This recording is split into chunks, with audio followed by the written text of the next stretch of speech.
ప్రపంచానికి పెను ప్రమాదం రాబోతా ఉంది, యుగాంతం రాబోతా ఉంది.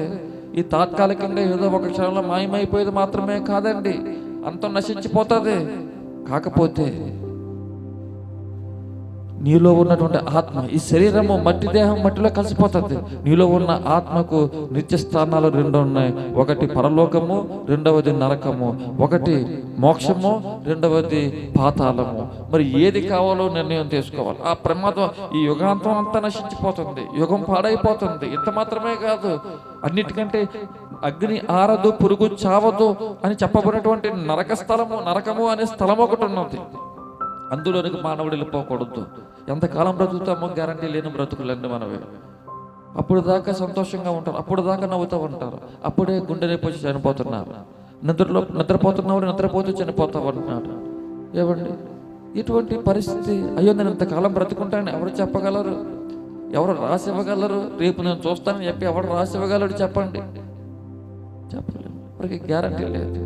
కనుక నీ తరువు ముగించబడితే, లేకపోతే రానున్న యుగాంతంలో నీ తరువు ముగించబడితే నువ్వు చేరేది ఇటు ఏ స్థలంకి వెళ్తావు? కాబట్టి అక్కడ భయంకరమైన నరకం ఉంది. అది దేవుడు నీ కోసం సిద్ధపరచలేదు, అది అపవాది కోసం సిద్ధపరిచాడు, సాతాను కోసం సిద్ధపరిచాడు. వాడు వాటితో పాటు అనేకులను తీసుకెళ్ళిపోతామని అనేకులను మోసం చేస్తున్నాడు. ఆ ఉచ్చులో నుంచి బయటికి రండి.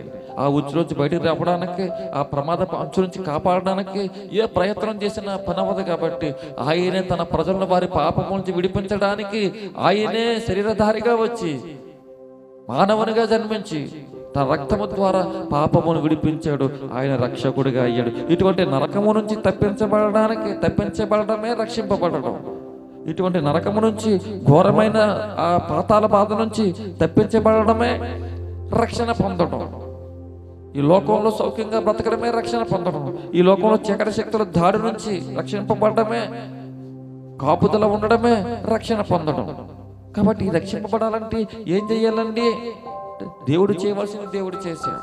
తన రక్తమును కార్చాడు మన అవిధేయత కొరకు. వాడు అవిధేయతకు ప్రేరేపించాడు, మనుషులు అవిధేయులు అయిపోయారు. మరి అవిధేయత కొరకు శిక్ష తప్పనిసరిగా కావాలి, నరకమే గతి. కానీ జాలిగల దేవుడు మనల్ని కరుణించి తానే తన రక్తమును కార్చి ఆ శిక్షను మనం ఎడ నుంచి తప్పించాడు. ఇప్పుడు ఆయన విమోచన, ఆయన యజ్ఞం చేశాడు. మానవుని రక్షణ కొరకు ఆయన చేయవలసిన ప్రయత్నం ఆయన చేశాడు. మనుషులందరి కొరకు కొట్టబడ్డాడు, ఏడవబడ్డాడు, హింసించబడ్డాడు, మరణించాడు, సమాధి చేయబడ్డాడు. మూడవ దినమున మృత్యుంజయుడై